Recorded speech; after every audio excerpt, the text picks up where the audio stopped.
Hey, what's happening, Roland? Well, today's Friday. It's Friday of the second week that I've spent in the Ozarks. This is my annual pilgrimage fishing with Ronnie Curry, my very best hunting and fishing buddy, and we're in Ava, Missouri right now. But I tell you, Ronnie and I had some fantastic hunting and fishing. We teamed up and got a nice big gobbler, almost 25 pounds. That was a good one, and that was pretty good, but then it snowed. So then we didn't have a whole lot of good success after that. Okay, but what about the fishing?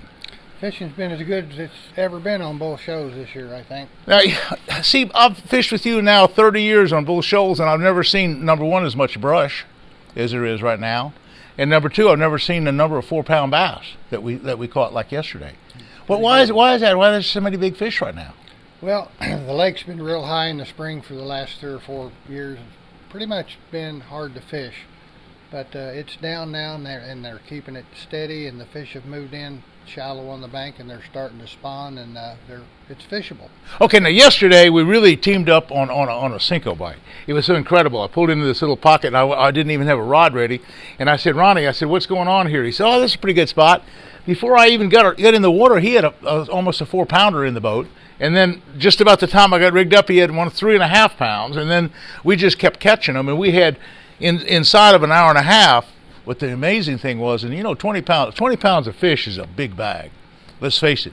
Inside of a couple hours, we had 20 pounds of bass in the boat that we could have weighed in on, say, a bigger tournament, had it been a big tournament. So that was incredible fishing, and we had our biggest one about 5 pounds. But still, and we didn't have a real big fish. No. But we had some really quality fish. Well, okay, let's show them what we were catching on. That was a Senko deal. What'd you catch them on? Well, we take the regular Senko. Yeah. Take a good offset hook. Okay. What I like to do is I put a stopper on the line. It keeps the weight from going up and down? Yeah, which will use a tungsten weight. Okay. Usually about a 3/16 to a 1/4 ounce probably. Okay. And take a good offset hook like this. Yeah. Hook your Senko up weedless. Okay. Now here I got one on this rod.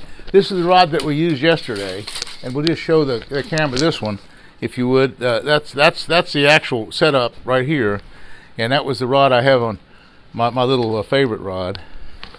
So anyway, this is what it'll look like when you have it set up. There's your stopper, your weight, your hook, hooked weedless in the Senko. Yeah.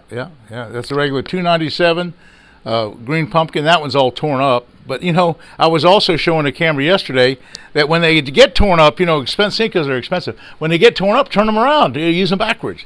Well, that was a big deal yesterday. But going back a few days farther. Now, Ronnie and I have fished together for almost 40 years, yes.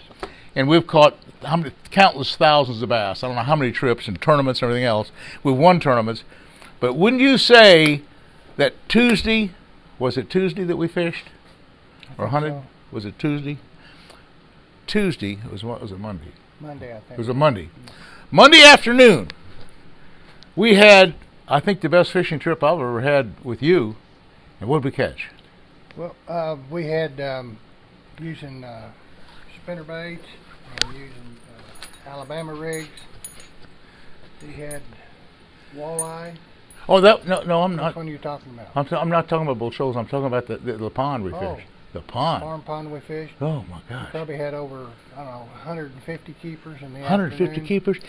And there were times we'd make 7 or 8 casts in a row and catch 7 or 8 bass in a row. And I don't know how many doubles we had. We probably had 10 doubles. 10 different times. And I'm not talking about 2-pound fish. I'm not talking about 3-pound fish. I'm talking about 4-pound fish and 5-pound fish, and some of them were 6 pounds. Yeah. And what they were on, hey, we did a whole video on the spinnerbait. Look, see that trailer? There's a trailer on the back of that thing. That whole video will have about 10 big bass being caught, say in the 4-pound class, say 10 of them, and all of them were caught on the trailer hook. Not on the spinnerbait hook, but on the trailer hook. There will be a whole video on that. Then we did another whole video on just showing them how to catch them. We had caught some on whopper poppers. We caught some on, what else? We caught them on Senko. We caught him a little crankbait. He had a little crankbait. Finally, he lost one. I was trying to get the truck to load it up, and he threw out there, you had about a 7-pounder, break your line. And we lost the crankbait.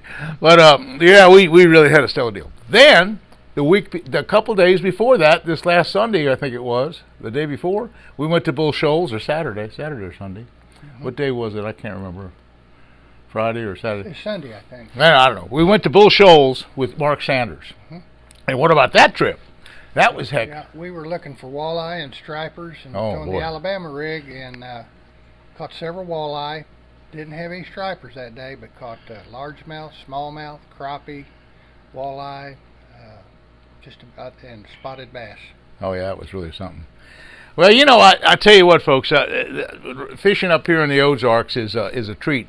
And what I've noticed, and that is Bull Shoals, you know, like for the last 2 years, it's been about, what, 20, 30 foot high? It's been pretty high. And you couldn't fish. Now it's finally down to almost the regular levels. A lot of brush in the water.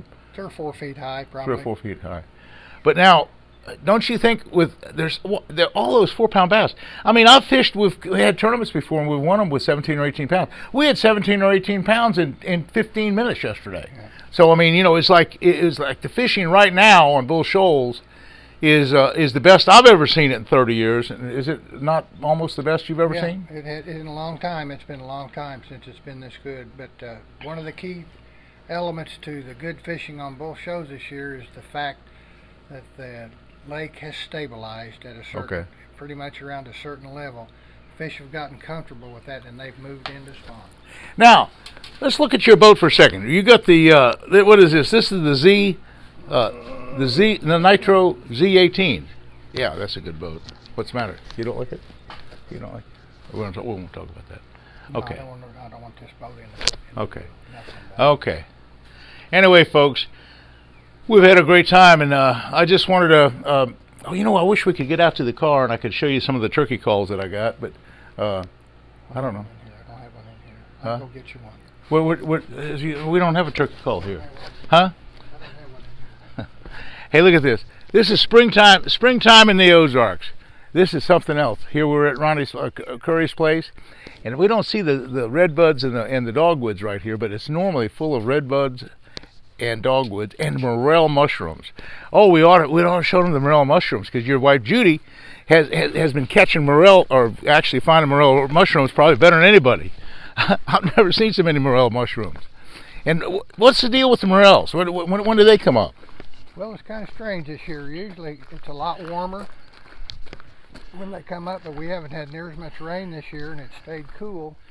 And I didn't think they would come up in this cool weather, but they are everywhere. Everybody's finding them, and probably as good a year for morels as it's been in a long time.